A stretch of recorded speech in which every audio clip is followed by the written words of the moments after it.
अस्सलाम वालेकुम। आप देख रहे हैं प्रोग्राम डिबेट न्यूज़ एनालिसिस और मैं हूं आपके साथ मुनीज़ मोइन। नाज़रीन, नवाज शरीफ की वापसी के हवाले से बयानात सामने आ रहे हैं, मुख्तलिफ बयानात हैं। सबसे पहले बात कर लेते हैं उनके अपने ही भाई शहबाज शरीफ साहब क्या फरमा रहे हैं। वो ये कहते हैं कि नवाज शरीफ इंतकाम के लिए नहीं बल्कि पाकिस्तान को खुशहाल करने के लिए वापस आ रहे हैं। खुर्शीद शाह साहब ये कहते हैं कि नून लीग और मौलाना फजल रहमान को अंधेरे के सिवा कुछ भी नहीं मिलेगा। फैसल बाबरा साहब ने भी एक बयान दिया है, वो ये कहते हैं कि नवाज शरीफ को वापस से नहीं आना चाहिए। इसके अलावा और अहम मौज़ूआत हैं जिन पर बात करेंगे। साइफर केस के हवाले से साबिक़ वज़ीर आज़म इमरान खान और शाह महमूद कुरैशी के ख़िलाफ़ जो साइफर गुमशुदगी केस है उसकी समाअत 9 अक्टूबर तक मुलतवी कर दी गई है और फैसला ये किया गया है कि ओपन कोर्ट में इसकी समाअत होगी। इसके अलावा जो फैसला सामने आया था, गैर कानूनी तौर पर जो लोग मुकीम हैं पाकिस्तान में उनको अपने वतन वापस भेजा जाए, जिसके लिए डेडलाइन भी अनाउंस कर दी गई थी, उस पर काबुल से रद्द अमल सामने आ गया है और रद्द अमल खुशगवार नहीं है। कहा यह गया है कि ये इंतकामी कार्रवाई होगी, ये नाकाबिल कबूल है। और क्या क्या कहा गया है इस पर बात करेंगे। पैनल में मेरे साथ नवीद चौधरी साहब, पीजे मीर सर और जावेद इकबाल साहब मौजूद हैं। गुफ्तगू का आगाज़ नवीद चौधरी साहब आपसे करूँगी और नवाज शरीफ की वापसी के हवाले से जो ताज़ा बयान है, शहबाज शरीफ साहब ने आज अवामी इज्तिमा से खिताब में कहा है कि वो इंतकाम के लिए नहीं आ रहे। मेरा ख्याल है अभी तक तो कोई एजेंडा वाज़े हो ही नहीं पाया है कि पॉलिसी होगी क्या कहते हैं। बिल्कुल दुरुस्त कहा आपने कि ये जो इम्प्रेशन था कि शायद वो इस बयानी को आगे बढ़ाएंगे कि एहतसाब किया जाएगा जजों और जर्नलों का, उससे तो वो पीछे हट गए। ये तो बात तो सामने आ गई और अब आगे वो कहते हैं जी तमीर और तरीक़े की बात करेंगे। अब इंसान के जो बस में होता है वही इंसान कर सकता है। पहले उन्होंने बात की थी, एहतसाब तो होना चाहिए, ये तो लाजमी अमर है ना, आखिर पाकिस्तान इस हाल को पहुँचा है तो किसी वजह से पहुँचा है। बहरहाल मौक़िफ़ उन्होंने बदल लिया और अब वो ये कह रहे हैं कि तमीर और तरक्की की बात होगी, जहाँ पाकिस्तान को छोड़ कर गए थे वहाँ से आगे लेके जाएंगे और ये मामला इस तरह से आगे बढ़ेगा और सियासी इंतकाम किसी से नहीं लिया जाएगा। चलें, ये सारी बातें अपनी जगह है। अब बात यह है कि नवाज शरीफ साहब की जो वापसी है वो यकीनी है, रेयर मतलब है ना। वैसे तो कुदरत की तरफ से कोई चीज़ आ जाए तो आ जाए, अब कोई मुफर नहीं है इससे, उनको आना ही आना है। आगे उनके इस्तकबाल की तैयारियाँ हैं, पार्टी की लीडरशिप का इम्तिहान है, वो खुद लगे हुए हैं, पार्टी के अंदर ग्रुपिंग भी है। अब शहबाज शरीफ साहब खुद निकले हैं, आज राउंड कर रहे हैं, अभी भी थोड़ी देर में बाद में उन्होंने कहीं जाना है एक और जगह जलसे से खिताब करने। तो बात यह है कि मुस्लिम लीग नून ने अब ये तय कर लिया है कि जो सियासत जो उन्होंने करनी है उसमें नारा हमने यही रखना है कि हम तमीर और तरक्की का अमल जो है उसको आगे बढ़ाएंगे। ये जो जजेस का एहतसाब है ये जज कर लें, जो जर्नैलों का एहतसाब है ये फ़ौज कर लें। तो उस तरफ ये मामले को लेके जा रहे हैं बज़ाहिर, लेकिन आगे जाके क्या होगा इस सारा डिपेंड करता है जब आप ग्राउंड पर आ जाते हैं। ग्राउंड पर आने के बाद अभी तो देखें ना, इस वक्त तो पूरे पाकिस्तान में सियासी माहौल नहीं है, सियासी फ़िज़ा नहीं है, एक अजीब-ओ-गरीब सी कैफियत है। जब आप ग्राउंड पे आते हैं और आपको पिज़राई मिलना शुरू होती है और उसके बाद आप देखते हैं कि एक टेम्पो बनता जा रहा है, तो फिर बयानात बदल भी जाते हैं, ये लाजमी नहीं होता। जनरल कमरुद्दीन बाजवा ने जो ताज़ा बयान दिया है, फिलर छोड़ा है एक साफ़ी के थ्रू, वो इसलिए छोड़ा है कि वो फील कर रहे हैं कि आने वाले दिनों में उनका नाम लिया जाएगा, जलसों में भी लिया जा सकता है, ये कहा जा सकता है। तो उन्होंने कहा जी कि अगर वो मेरा नाम लिया गया तो फिर इदारा उसका बुरा बनाएगा, वो बिला वजह नहीं है। देखिए माहौल जो है उसमें इतनी ज़्यादा सख्ती कर दी गई, आल दो पीटीआई को जो सपोर्ट दी गई थी वो बहुत हद तक बरकरार है अभी तक, हर इदारे में, मीडिया में, सोशल मीडिया में, लेकिन इतनी सख्ती करने के बावजूद तनकीद तो नहीं रुक रही, चीज़ें तो सामने आ रही हैं। मतलब जनरल बाजवा ने वो जो बयान दिया तो लोगों ने उससे बढ़कर उन पर तनकीद की, उससे बढ़कर उन्होंने कहा जी इनका तो 100% एहतसाब होना चाहिए। यही मामला जजों के बारे में है, सर्विंग जजों के बारे में है, लोग मुतालबात कर रहे हैं, लोग कह रहे हैं कि जी इनका एहतसाब किसने करना है, किसने पकड़ना है। ये बात बिल्कुल लिखी पड़ी और तयशुदा है, जिसमें कोई 1% भी इधर उधर आप नहीं हो सकते। ठीक, जजों और जर्नैलों का एहतसाब किए बगैर मुनसिफाना शफाफ एहतसाब, मैं ये नहीं कह रहा कि कार्रवाई किसने करनी है उनके खिलाफ कार्रवाई, ठीक है, आप 1 इंच भी आगे नहीं बढ़ सकते, ये भूल है। आप मुल्क बनाएंगे, थोड़ी देर में आके वो गिरा देंगे। सिर्फ एक बात मैं अर्ज करता चलूँ, पाकिस्तान के एक मेन स्ट्रीम लीडर ने जनरल फैज से कहा कि ये आप हुकूमत गिराने पर क्यों तुले हुए हैं, चीज़ें सारी सीधी हुई हैं। और इस टेन्योर के दौरान ख़ास तौर पर 2013 से ऑनवर्ड जो जा रहा है, करप्शन का भी कोई स्कैंडल नहीं है, ये क्या कर रहे हैं आप। तो उनका जवाब क्या था ज़रा मुलाजा फरमाएं। वो कहते हैं कि एक बंदे को पूरा क्रेडिट नहीं लेने देंगे, ये अल्फाज थे। अच्छा। वो सियासतदान मौजूद हैं इस वक्त, क्योंकि उन्होंने मुझसे कहा था कि ऑफ द रिकॉर्ड है तो ऑफ द रिकॉर्ड है, 12 की बात ओपन भी हो जाएगी। ठीक है। तो ये तो माइंड सेट है। इस माइंड सेट के साथ आप 50 दफा हुकूमत ले लें, आप एहतसाब किए बगैर आगे नहीं बढ़ सर सकते। शहबाज शरीफ साहब यही तो बात कर रहे थे कि आटा 35 रुपए किलो था, चीनी 52 रुपए किलो थी, और उसके बाद अब आप खुद देख लें कि हालात कहाँ तक पहुँच गए हैं। लेकिन मैं गुफ्तगू पीजे सर आपकी तरफ लाती हूँ। शहबाज शरीफ साहब ने बड़ी कोशिश की कि कायल कर लेते वो नवाज शरीफ साहब को कि एहतसाब के बयानी से पीछे हट जाएं, लेकिन अब शहबाज शरीफ साहब ने खुद अपने कार्ड्स प्ले कर दिए और उन्होंने कहा है कि हम खुशहाली की तरफ आएंगे और एहतसाब की तरफ नहीं। तो आपको क्या लगता है, बयानिया तब्दील हुआ है? देखिए, नवाज शरीफ साहब की एक हिस्ट्री है, उनको तीनों आर्म्स ने निकाला है, जुडिशरी ने, आर्मी ने और एग्जीक्यूटिव ने। और जब एक इंसान 3 दफ़ा बिट हो जाए तो वो काफ़ी उसमें बिटरनेस आती है। अंडरस्टैंडेबल कि आपने 3 दफ़ा एक इलेक्टेड गवर्नमेंट को आपने उड़ा दिया है, तो उस नेचुरली व्हाट यू एक्सपेक्ट, यही रिएक्शन होगा। अब जब हर चीज़ रेडी थी, बिल्कुल सही जा रही थी, तो डेट भी अनाउंस होगी 21।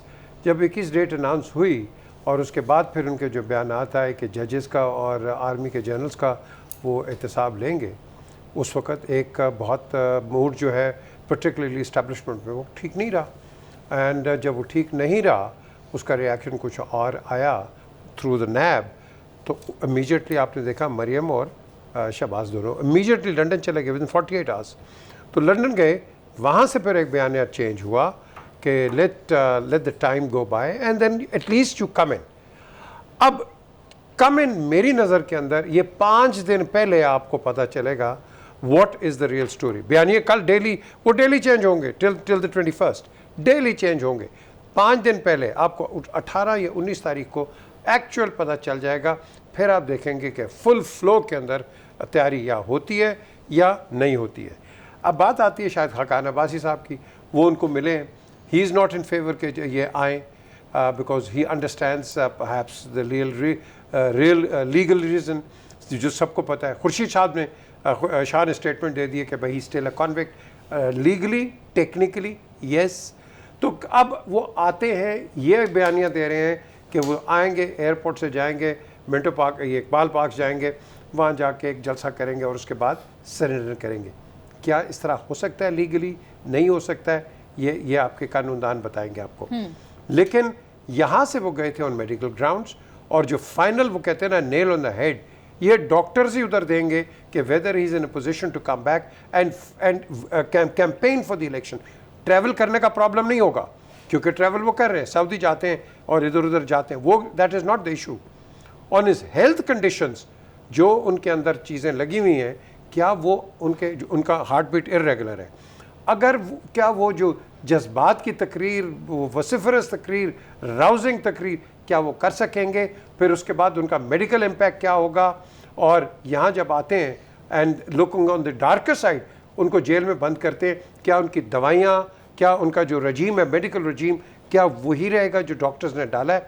ये बड़ी एक इस वक्त मैं समझता हूँ डामाडोल कंडीशन है, और ये जब तक डॉक्टर्स का वर्डिक्ट नहीं आएगा, ये I don't think anything will be clear. Javed साहब, फैसल वावदा साहब ने जो स्टेटमेंट दी है वो कहाँ से आ रही है?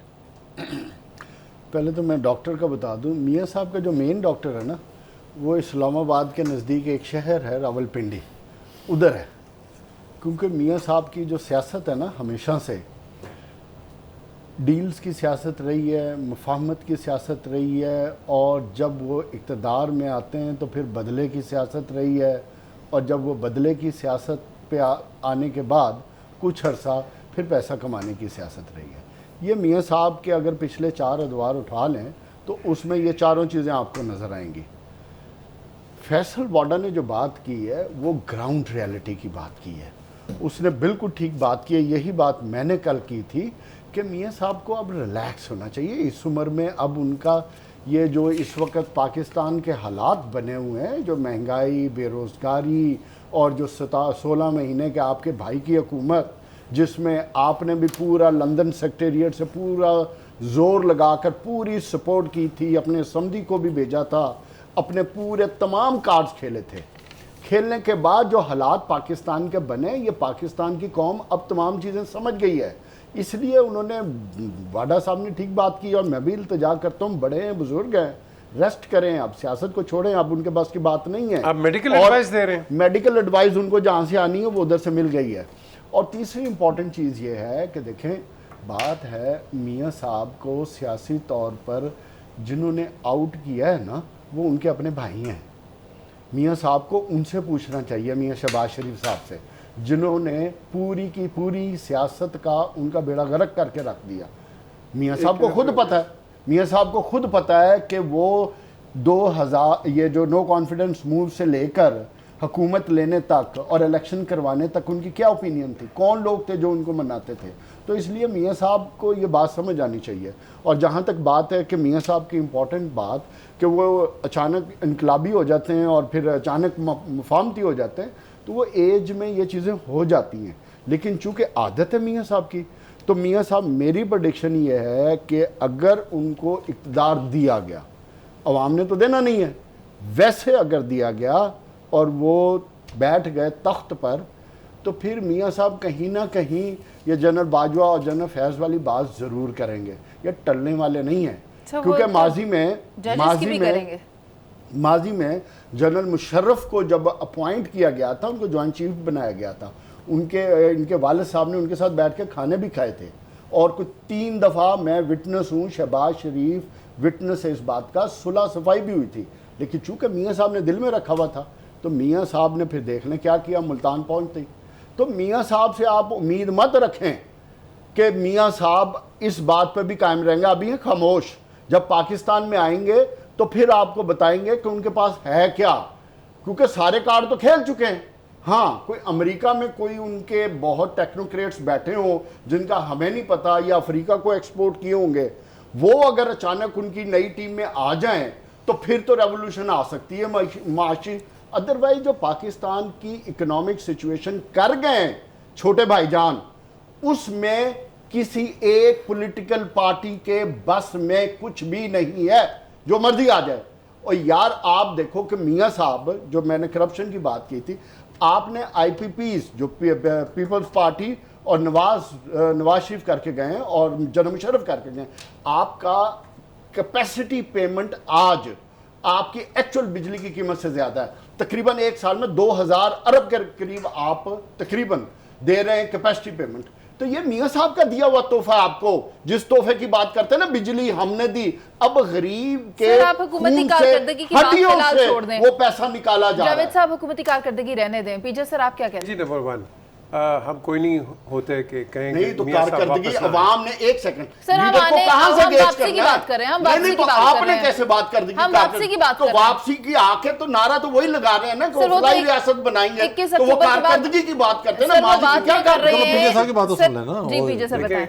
हमारा कोई राइट नहीं है कि किसी को कहें कि वो whether it is Imran, Nawaz Sharif और एनीबडी, कि आप जी ना आए, बहुत हो गई है। ये उनके सपोर्टर्स हैं जो वो उनको लेके आएंगे। हमने तजिया देना, हमने अवाम को हकीकत बतानी है, और अवाम इस बात को बेहतर समझते हैं। नहीं, अवाम को आप ये नहीं कह सकते कि ये आप नवाज शरीफ को कि वो मत आए, कि रिलैक्स करें। क्यों? सर, आपका पॉइंट आ गया। अब एक ब्रेक का कहा जा रहा है, ब्रेक के बाद वापस आते हैं और साइफर केस के हवाले से बात करते हैं। आप साथ रहिए।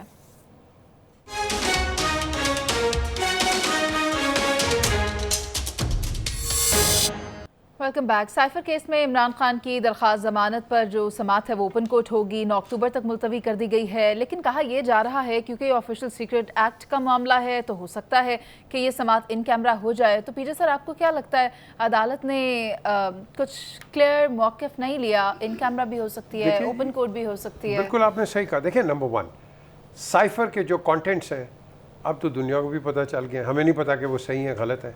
क्योंकि नंबर 1, जो सीक्रेट, ये सीक्रेट होता है साइफर, और ये सीक्रेट साइफर कैसे पहले भी मैंने कहा कि कैसे फ़ॉरेन ऑफिस से बाहर आया है और ये आया है, इसके कंटेंट सही है नहीं है। आपने सवाल किया कैमरा या नॉन कैमरा, कैमरे इन कैमरा करे या नॉन कैमरा करे, साइफर के कंटेंट्स डिक्लेयर नहीं होंगे। इमरान खान ने जब यूं किया है तो वो एक कागज़ भी हिला सकता है, ये डिफेंस लेगा कि यूं किया है। भाई इसमें पढ़ा किसी ने, मुझे बता दो। फिर ऊपर से वो दूसरी चीज़ आ गई, वो साइफर गायब हो गया। यार ये मुझे इसकी समझ नहीं आई, साइफर किस तरह गायब हो गया, जेनसी होते। अच्छा, वहाँ बात ये है, साइफर अगर गायब हो गया, जो हो गया, जज क्या सवाल करेगा? ऑफिशियल सीक्रेट्स एक्ट सीक्रेट तो आपने, ये इंटरनल है पाकिस्तान की, निकली तो है कहीं नहीं सीक्रेट, तो मुझे बता दें क्या है। हाँ, अटेम्प्टेड आप कह सकते हैं, लेकिन अटेम्प्टेड में उन्होंने किसको अप्रोच किया? क्या यूनाइटेड स्टेट्स गवर्नमेंट को बताया या किसी फॉरेन अगर डिप्लोमेट को ये चीज़ दिखाई है या क्या दिखाई? वहाँ एक डिक्लेयर होती है। जो प्राइम मिनिस्टर्स होते हैं इनके पास बहुत सीक्रेट्स होती हैं। नवाज शरीफ को कितना आपने प्रोसिक्यूट किया और कितना आपने वो दबाव डाला है, उसने कोई निकाली है चीज़? कहीं नहीं निकाली कुछ चीज़। ये प्राइम मिनिस्टर्स ये बिल्कुल बात कर देते हैं, लेकिन जो ऑफिशियल सीक्रेट एक्ट जो होता है इन पे लागू होता है, ये कभी भी बात नहीं करेंगे, ये कभी भी बात नहीं करेंगे, because they have been prime ministers of Pakistan and they will never. Zardari, president Zardari को ले लो एज प्रेसिडेंट, उसके साथ क्या क्या नहीं आपने किया? कभी आज तक बात की है उन्होंने? नहीं की। ये कोई नहीं करता। ये एक पॉलिटिकल, अब एक कह लो कि ड्रामा बन गया है। इस ड्रामे को आगे लेके साइफर साइफर साइफर, साइफर क्या है यार? अगर तो या तो पता चले हाँ जी पढ़ा है किसी, वो साइफर आ गया, साइफर में क्या है? ऐसी क्या चीज़ आ गई साइफर के अंदर? सीक्रेट्स को इस तरह तो नहीं लहराया जाना नहीं, चाहिए था। नहीं देखें, अगर वो बात होती है, वो खलील जिब्रान की एक टर्मिनोलॉजी है, wisdom is not in words, it is the meaning with in words. Meaning तो पता ही नहीं है। मीनिंग किसको पता है? मुझे बता दें आप। हाँ, लहराओ ये जी साइफर है, साइफर, और पढ़ के बताओ ना हमें। Meaning has been modified. हाँ, मीनिंग हैज बीन ये मॉडिफाइड। देखो, अब ये जो मुनीज़ बात करिए, अगर ये मॉडिफाइड है तो फिर झूठ है। Who did it? Who did it? Who did it? ये इसकी इंक्वायरी, झूठ का बयानिया बनाने वाले बिल्कुल थे। ठीक है। ये इसके हम डिबेट होगी, कानून जो कहेगा वो उस पर चलेगा। Simple as that. ठीक है, नवी चौधरी साहब, आप क्या देख रहे हैं इस समात के हवाले से, और जो खान साहब की ज़िंदगी को मुमकिन खतरात से मुतल्लिक दरख्वास्त है वो भी 5 अक्टूबर को होने जा रही है? जी, वो उन्होंने दरख्वास्त दी है कि खाने में कुछ मिला के दिया जा सकता है।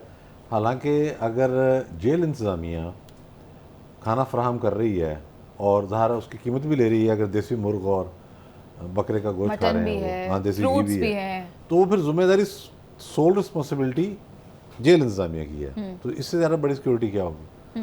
अगर घर से या बाहर से खाना आ रहा है फिर तो एक मामला रिस्क में आ जाएगा ना जी। किसी को रिस्पॉन्सिबल तो रहने दें। एक तो ये पहलू है।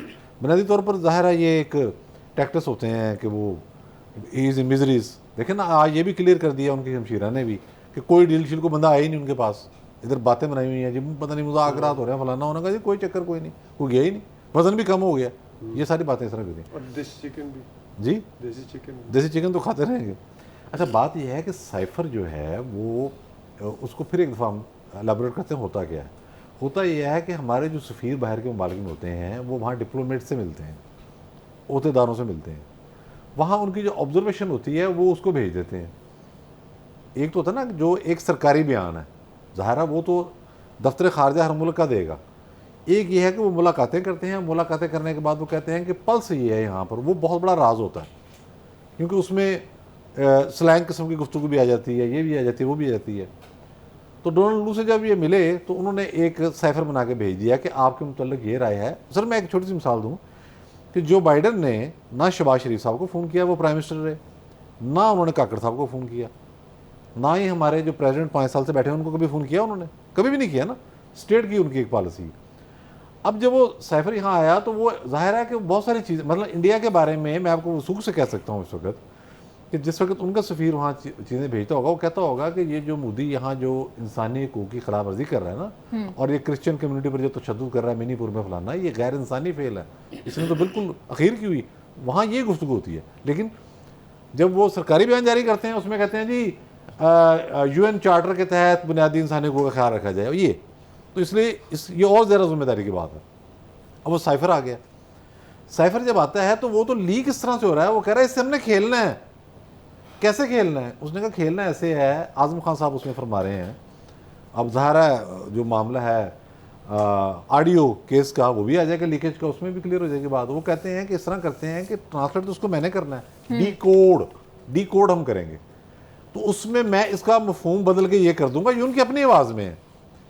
और आपका जो फॉरेन मिनिस्टर था उस वक्त, उसकी बात भी सामने आ गई, उसने कहा जी कि ये आ गया है साइफर, ये अमानत है इमरान खान की, मैं उनके हवाले कर रहा हूं कि क्या साजिश हो रही है, फलां हो रहा है, वो हो रहा है। अब ब्रीच कैसे हो गया? ब्रीच ऐसे हो गया कि आपने सोल सुपर पावर के साथ पाकिस्तान के ताल्लुकात दांव पर लगा दिए, आपने उस कागज के साथ गेम करने की कोशिश की जिसे स्टेट सीक्रेट कहते हैं। स्टेट डिपार्टमेंट को वजाहत जारी करनी पड़ी एक से ज़्यादा मरतबा कि हमने ऐसी कोई बात नहीं की, ना ही हमें रजीम चेंज में कोई दिलचस्पी है, वो आपका अपना मामला, आप जैसे मर्जी करते फिर। सही। वो खुद भी मान के बाद में उन्होंने कहा, अच्छा अमरीकी अरकान कांग्रेस के जरिए उन्होंने कैंपेन चलवाई और बार बार उन्होंने कहा चेयरमैन पीटीआई ने कि वो तो बात खत्म हो गई जी। खत्म कैसे हो गई भाई? जब एक क्राइम आपने कमिट कर लिया है तो you will have to face the consequences, उसमें कोई ऑप्शन नहीं होती। ठीक है। अब ओपन कोर्ट में केस चलेगा, वो बड़ा अच्छा किया जज साहब ने।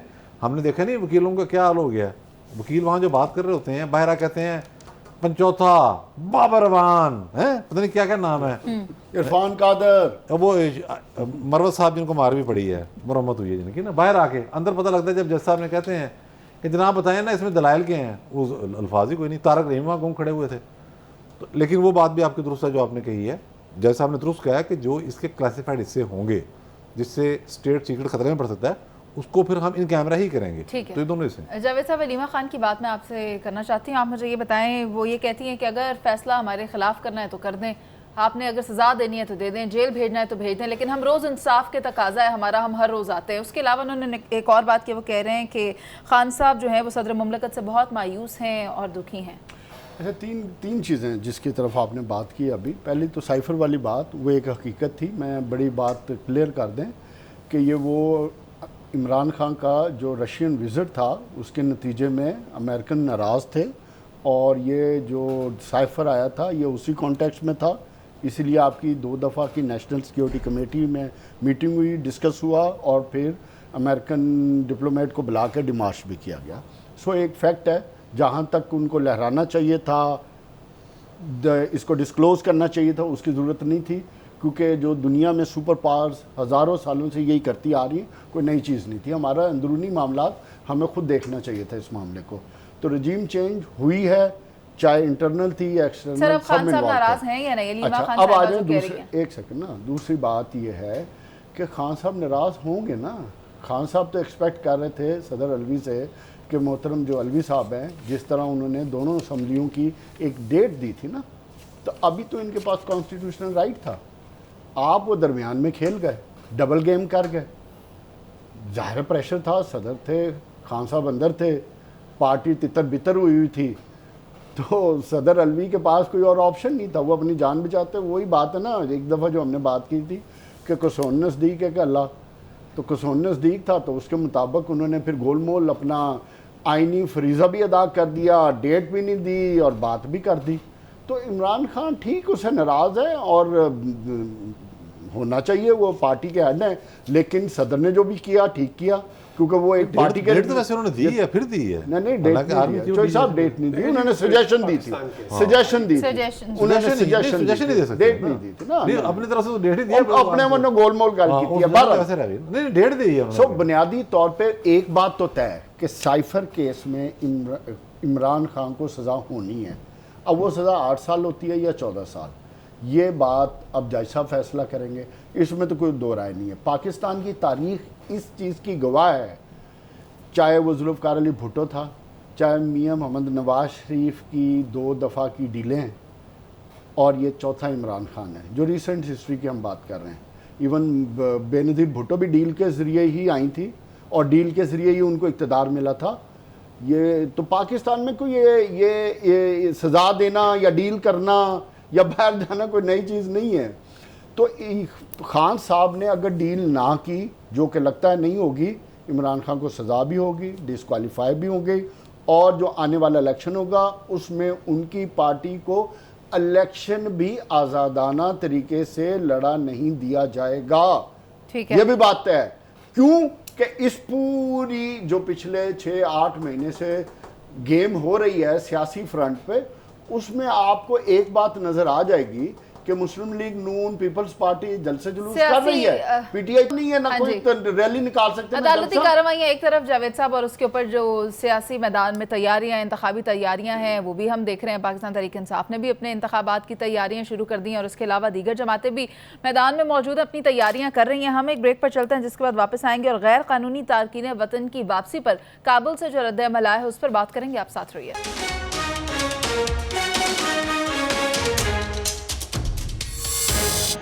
Welcome back. काबुल की तरफ से मौक़िफ़ इख्तियार किया गया है कि जो गैर कानूनी तौर पर मुक़ीम पाकिस्तान में मौजूद हैं अफ़गान शहरी, उनके हवाले से कहा जा रहा है कि अगर आप उनको अपने मुल्क में वापस भेजते हैं तो ये नाकाबिल कबूल होगा। और उसके ऊपर निगरान वज़ीर आला पंजाब का मौक़िफ़ भी सामने आया है। वो कहते हैं कि सख्त कार्रवाई की जाएगी, सख्त क्रैकडाउन किया जाएगा और जो फैसला कर लिया गया है उस पर अमल दरामद को यकीनी बनाया जाएगा। जावेद साहब, आप किस तरह देख रहे हैं इस फैसले को? बिल्कुल, पाकिस्तान का फ़ैसला ठीक है और जो अफ़गानिस्तान का रद्दअमल आया है, उनकी डिमांड है जी कि ये जो आप इम्प्लीमेंटेशन के लिए हमें 1 महीना दे रहे हैं, इसको 1 साल पर लेके जाएं। लेकिन 1 साल बहुत टाइम होता है। उस टाइम में माशी तौर पे, सिक्योरिटी तौर पे पाकिस्तान जिस तरह चल रहा है, जो सिचुएशन बनी हुई है, हम इतना बड़ा रिस्क लेने के मुतहम्मिल नहीं हो सकते। हमारे पास सिर्फ एक ही ऑप्शन है और वो ऑप्शन ये है कि जितने इलीगल इमिग्रेंट्स हैं, जितने लोग इधर मौजूद हैं, जिनके पास कोई किसी किस्म का कोई लीगल डॉक्यूमेंट नहीं है, तो मेरा ख्याल है कि उनको हमारा मुल्क छोड़ देना चाहिए किसी सूरत में भी। उसकी वजह यह है कि कल मैं एक फिगर देख रहा था, कोई 1 लाख के करीब लोग ऐसे हैं जो डेली आते हैं और उनके पास जो कानूनी दस्तावेज़ात हैं, जिसमें कहते हैं आप वीज़ा और पासपोर्ट, वो नहीं है, वो सिंपल पर्ची वाला फार्मूला चल रहा अभी भी। तो पाकिस्तान इसको अब रेगुलराइज करना चाह रहा, डॉक्यूमेंटेड करना चाहता है। अब देखने की चीज़ यह है कि हमारे पास इसको डॉक्यूमेंट करने की कैपेसिटी मौजूद है। इतने लोगों को पकड़ के, कुछ लोग कराची में, कुछ लाहौर में, पूरे पाकिस्तान में पता नहीं कहाँ कहाँ फैले हुए हैं। तो ये एक लंबा काम चलने वाला है। लेकिन इसमें जो इम्पॉर्टेंट चीज़ है, मैं ये समझता हूँ कि जो मिसिंग लिंक है, वो हमें एक जामे नेशनल पॉलिसी बना लेनी चाहिए थी अफ़गानिस्तान के रिलेटेड। ये जब अफ़गान वार 1989 में ख़त्म हुई है, उसका एक लॉन्ग टर्म पर्सपेक्टिव में देखना चाहिए था हमें कि अफ़गानिस्तान ने स्टेबल नहीं रहना, जिसकी वजह से हमें मुआशी तौर पर नुकसान होना है और सिक्योरिटी के तौर पर नुकसान होना है। और उसको निपटने के लिए हमारी एक जामे पॉलिसी होनी चाहिए थी। बदकिस्मती ये है कि हमने डंग टपाओ पॉलिसीज़ बनाते रहे, हमारी कभी बनी ही नहीं। उसका अंदाज़ा आप इसी से लगा लें कि पिछली हुकूमत में टीटीपी को इधर ला के एरिया दे दिया गया कि आप इधर आ जाएं, और नई हुकूमत आई तो वो सारा ख़त्म हो गया। सो रियासत को बहैसियत पाकिस्तान को ये सोचना पड़ेगा कि एक ऐसी हमारी पॉलिसी हो जिसको कोई किसी भी हुकूमत में तब्दील ना किया जा सके। क्योंकि देखो, बात यह है कि हमारा इतना बड़ा बॉर्डर है, फिर उनकी फैमिलीज़ इधर हैं, रिश्तेदार, फिर सकाफती कल्चर हमारा एक उस बॉर्डर बेल्ट के इर्द गिर्द इकट्ठा है। तो उससे अलहदा करना, अगर पॉलिसी नहीं होगी, रूल्स नहीं होंगे, कानून नहीं होगा, तो फिर उसको अमल दरामद कराना उतना ही मुश्किल हो जाएगा। और उससे भी बढ़ के मुआशी तौर पे जो नुकसान होना है वो अफगान ट्रांजिट का होना है। इस पर भी हमारी जामे पॉलिसी होनी चाहिए ताकि ये जो दरमियान में करप्शन का एलिमेंट है उसको भी एलिमिनेट होना। जहाँ तक आपने किसी पॉलिसी की बात की है, नवीद चौधरी साहब, आप मुझे ये बताएं कि पाकिस्तान पीपल्स पार्टी के साबिक सेनेटर फरतुल्लाह बाबर साहब ने जो स्टेटमेंट दी है, हैरान कुन है कि वो इस तरह का बयान कैसे दे रहे हैं। वो ये कह रहे हैं कि महाजिरीन को एक दफ़ा फिर से हुकूमत फुटबॉल बना रही है, और वो ये भी कह रहे हैं कि इसका रद्द-ए-अमल तबाहकुन होगा। सैफ अरीकी मुआहदा सिर्फ रज़ाकाराना वापसी की इजाज़त देता है। किस मुआहदे की बात हो रही है सर? ये ठीक कह रहे हैं। जो सैफ अरीकी मुआहदा है, जो UNHCR के तहत, वो तो उसमें तो ठीक हो गया मुआहदा, लेकिन बात ये है कि बयान को समझा ही नहीं जा रहा। ज़बीउल्लाह मुजाहिद साहब डिप्लोमेटिक नॉर्म्स की खुली खिलाफवर्जी कर रहे हैं। उनके बयान में अल्फाज ये हैं कि गैर कानूनी तौर पर पाकिस्तान में मुकीम अफ़गान महाजरीन को वापस भेजा गया तो ये नाकाबिल कबूल होगा। गैर कानूनी तौर पर जिनकी रजिस्ट्रेशन है, अच्छा रजिस्ट्रेशन एक कानून के तहत है, उस कायदे के तहत है। जब एग्रीमेंट हो गया, आप यहाँ रह रहे हैं, तो आप अगर उन शराइत पे पूरा उतर हैं तो आप रहते हैं, उनको कौन भेज रहा है? यही तो कन्फ्यूजन क्रिएट कर दी ना हमने। देखिए, गिनती तो है ही नहीं। जैसे मेजर साहब जवेद साहब ने कहा कि 1 लाख से ज़्यादा लोग रोज़ आ रहे हैं, तो भाई कम से कम 2 मिलियन से ज़्यादा लोग तो वो हैं जिनके पास कागज़ ही कोई नहीं। हाँ जी। और फिर जिन्होंने जाली कागज़ बनाए हुए हैं, उनकी अपनी तादाद लाखों में है, हज़ारों में नहीं है। 17 लाख गैर रजिस्टर्ड जी, वो अपनी जगह। तो उन्हीं के कवर में सारी कार्रवाई। मसला ये है कि ये जो फरतुल्लाह बाबर साहब ने जो बात की है, तो उससे हम कहाँ इख्तलाफ कर रहे हैं? हुकूमत पाकिस्तान ने उससे कहाँ इख्तलाफ की है? हम जो महाजर आगे हैं, रजिस्टर्ड महाजर जो हैं, और अपने उस कायदे के तहत वो रह रहे हैं जो तय कर दिया गया, जो सैफ अरीकी मुआहदे में तय हो गया, तो भाई आप रहें, आपको हम उसी तरतीब से वापस भेज देंगे। आप पर तो लागू हो रहा है ना मुआहदा। जिस तरह से हो गए सूरत, आप कहेंगे रजा कराना तौर पर हम जाने की पोजीशन में आ गए हैं, हम अपने वसाइल भी देखेंगे, आपके मसाइल भी देखेंगे, अपने वसाइल और आपके मसाइल, उसके बाद रास्ता बना देंगे। लेकिन जो गैर कानूनी तौर पर यहाँ मुकीम है, सर जो मुआहदे की खिलाफ वर्जियां कर रहे हैं तो उसके बाद मुआहदा रह जाता है, मुआहदा टूट जाता है, ये असूल है। देखिए जब आपने एक मुआहदा करके उसको तोड़ दिया तो मुआहदा ब्रीच हो गया, जी फिर कोई भी फरीक उस पर अमल दरामद का पाबंद नहीं है। तो जब मुआहदा टूट रहा है और हम अच्छा कार्रवाई हो रही है गैर कानूनी तौर पर यहाँ मुकीम अफराद के खिलाफ, और ये बात खुद ज़बीउल्लाह मुजाहिद साहब ने मान ली है, उनके बयान के अल्फाज हैं ये, और मैं हैरान हो रहा हूँ क्यों कह रहे हैं जी गैर कानूनी भी हैं, आप रखें भी इधर, वापस भी नाकाबिले कबूल होंगे अगर वो आए तो भाई ये कौन सी सफारत कर रही है, मुझे तो नहीं समझ आ रही। पीछे सर क्रैकडाउन का फैसला हो चुका है, क्रैकडाउन के हवाले से निगरान वज़ीर आला पंजाब ने भी कहा है। देखिए क्रैकडाउन आप इतनी देर बात कर रहे हैं, 43 ईयर्स हो गए इन रेफ्यूजीज़ को इधर, इनकी तो 3rd जनरेशन भी पाकिस्तान में पैदा हुई है, अब आप इनको वापस भेजेंगे। हमने बेसिकली एक गलती करते हैं हम और उसको रेक्टिफाई नहीं करते। जब ये 79 में इधर आने शुरू हुए इनफ्लक्स रेफ्यूजीज़ का, तो आप एक प्रॉपर प्लान बनाते। आपने सोचा नहीं, आपने आने दो ह्यूमैनिटेरियन ग्राउंड्स पे आ गए, अब वो एम्बेडेड हो गए। कराची के अंदर भरा हुआ है, अफगान भरा हुआ है, पहले बिहारी और बंगाली भरा हुआ था, अब ये अफगानी। पंजाब का कोई शहर ऐसा नहीं है जहाँ मौसर तादाद में ये मौजूद ना हो। बिल्कुल सही। होने के अब द क्वेश्चन इज हमने क्या किया। अब जब हमें एक पिंच है, वो कहते हैं ना push comes into a crunch, अब हम कहते हैं निकालो निकालो। ये मुजाहिदुल्लाह साहब देखें, ये पाकिस्तानी सिटीजन्स नहीं है। आप कहते हैं कि हम अगर ट्रीटमेंट ठीक नहीं कर रहे तो ये तो आपके सिटीजन्स हैं, आप तो खुशी से कहें वापस आओ। वापस क्यों नहीं बुलाते हो? ये बात है, वापस इसलिए नहीं बुलाते बिकॉज इनकी भी इकॉनमी ठीक नहीं है, ये और ला के गले पे और इनके गले पे पड़ेगी। सो ये कहते हैं पाकिस्तान सफ़र करता रहे, हाँ प्लीज़ आप हर चीज़ कानूनी तौर पे करो, जो कि हम कर रहे हैं। लेकिन आप कह रहे हैं इनह्यूमन ट्रीटमेंट हमने कोई इनके साथ नहीं किया। अगर 44 ईयर्स पाकिस्तान इनको रखा है घर पे, तो हमने प्यार और मोहब्बत से रखा है। जो रेफ्यूजी होता है वो काम नहीं कर सकता। ये जितने भी रेफ्यूजीज़ हैं इनके बिजनेसेस देखें। सही। और मैं आपको एक इंटरेस्टिंग चीज़ बताऊं, ये मुझे परसों बताया है, कराची के अंदर ये जो कई रेफ्यूजीज़ हैं ये क्या कर रहे हैं, आपके बॉर्डर पे जाके ड्यूरिंग द टर्मोइल ये कुछ चीज़ें रखते थे पहाड़ों के अंदर जहाँ के ये ड्रोन अटैक्स होते थे, तो जब वो बम मारते थे ये उनका सरिया उठा के स्क्रैप मेटल में उसका बिजनेस करते थे। ये इस तरह की तो हालत हुई। बल्कि इनको तो हमारा एहसान बंद होना चाहिए। यस, तो द थिंग इज कि बड़ी बड़ी ये इस तरह की चीज़ें हुई हैं, इनफ इज़ इनफ। और ये एक और जो चीज़ हमें जो तंग कर रही है कि जो रेफ्यूजीज़ हैं अंडर ड्यूरेस, मैं दोबारा रिपीट करता हूँ, अंडर ड्यूरेस ये उनको कोलैबोरेटर्स बनाते हैं, यहाँ गलत काम होते हैं, क्योंकि अगर ये ना करें इनके जो अफगानिस्तान में रिश्तेदार हैं ये उनको मारते हैं। ठीक है पीछे से बहुत शुक्रिया आपका नवीद शौहर साहब और जावेद साहब। बात यह है कि हुकूमत की पॉलिसी वाज़ेह है, 1 नवंबर की डेडलाइन है, तब तक जो भी गैर कानूनी तौर पर मुकीम है पाकिस्तान में उसके पास ये वक्त है कि वो अपने अपने मुल्क में वापस चला जाएँ। The earlier the better. Programme का वक्त ख़त्म हो गया, आपसे इजाज़त, अल्लाह ने के बाद।